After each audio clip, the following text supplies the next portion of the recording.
want to introduce you all to Mrs.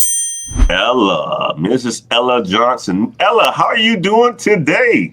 Hello. I'm doing great today. Happy holidays, everybody. Absolutely. Happy holidays to you too. First, tell me this. How was your holidays? You had a good Christmas?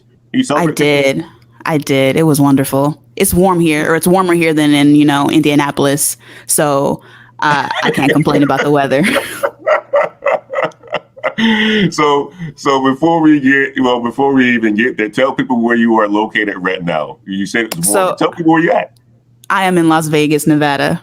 Oh man, see, she is in the Sin City. She's actually in the Sin City right now, where it's nice and warm this time of the year. Did you get a chance to hit the strip or anything like that? Do anything cool around the time of the holidays in Vegas? Yeah, actually, last night I went to this like Persian nightclub. So that was new for me, listening to a lot of Persian music and interacting with people of different cultures. So that was really fun. Tell everybody who Miss Ella is. Come give everybody a little bit of introduction to who you are, and then we'll get into your story. Tell everybody who you are. Sure. So my name is Ella Tazuana Johnson. I am originally from Los Angeles, California. Been to a few different cities. I most recently was in DC, actually, before I moved to Vegas.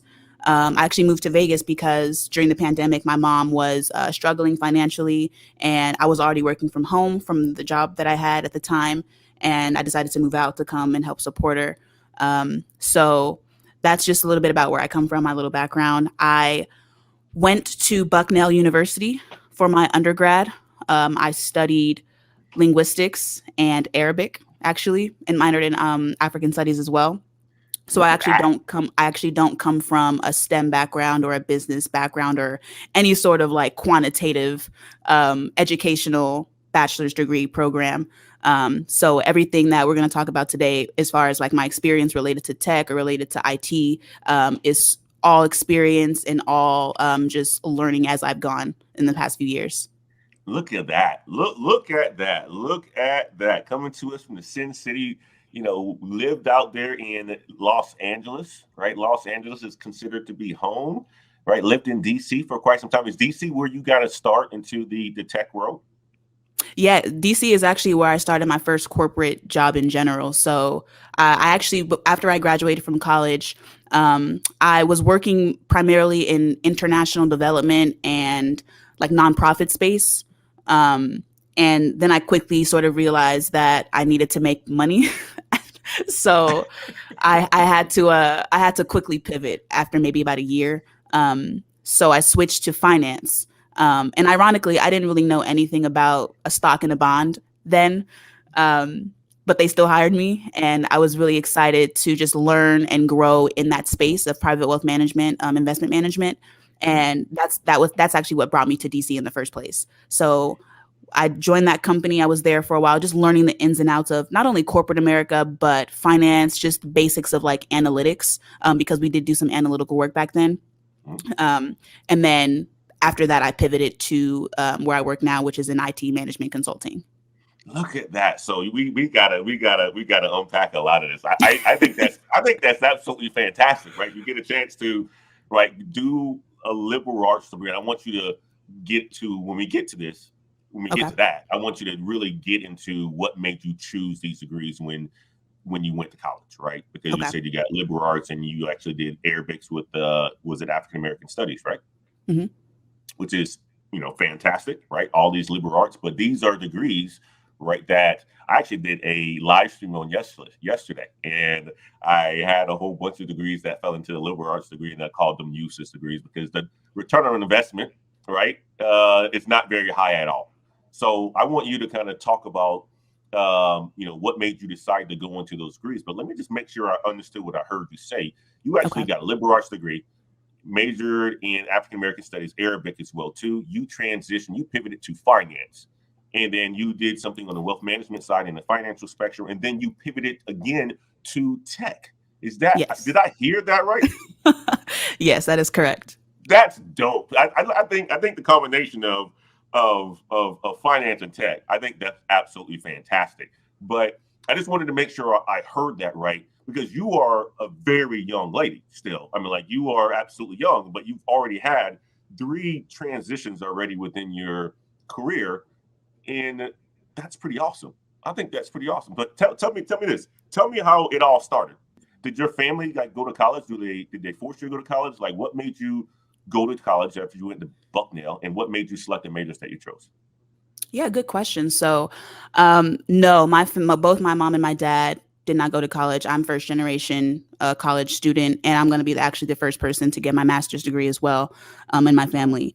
But so what prompted me to want to go to college actually was when I was younger, my family became homeless, and I just remember getting bullied and, having to go to school and, living from like motel to motel and missing school sometimes because we had to do some paperwork and, things that I just were above me or my level of thought at that time. And I just knew that I didn't want to have to deal with that again in the future. And I knew that education was my ticket out. For some people, they have the privilege of having other ways to, to make it out. But for me, education was really the only way. And so I really worked my butt off in high school to get good grades, to try to get a scholarship or as many scholarships as I could to go to school. And I actually got a full tuition scholarship to Bucknell University my senior year of high school. And that's really what prompted me to leave. I wanted to go as far away from home as possible. So I went from LA to Pennsylvania for the 4 years. And when I was there, I had a lot of different interests. I mean, as someone who didn't have really a structure of what to study or what was, a quote unquote valuable degree, I just went for what interested me. I didn't really look at like, oh, okay, going in a STEM major is gonna, make me a lot of money. I wasn't thinking in that way compared to some of my peers. So for me, I was like, okay, I like the liberal arts. I like sociology. I like all of the, the people related majors, even though I knew they weren't as valuable, so to speak, as, a business degree or, even a natural science type of degree. I just wasn't interested in those topics. And I also wasn't strong in those topics at the time. So I figured sticking with liberal arts is probably my best bet. And linguistics came along because it's kind of technical if you really go into the nitty gritty of like semantics and syntax, but it just wasn't like quantitative like accounting might be or something like that.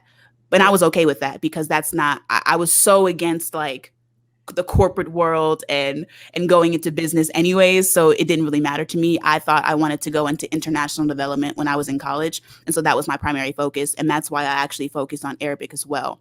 Partially because I wanted to go into international development, but also because I was just ignorant on the Middle East at that time.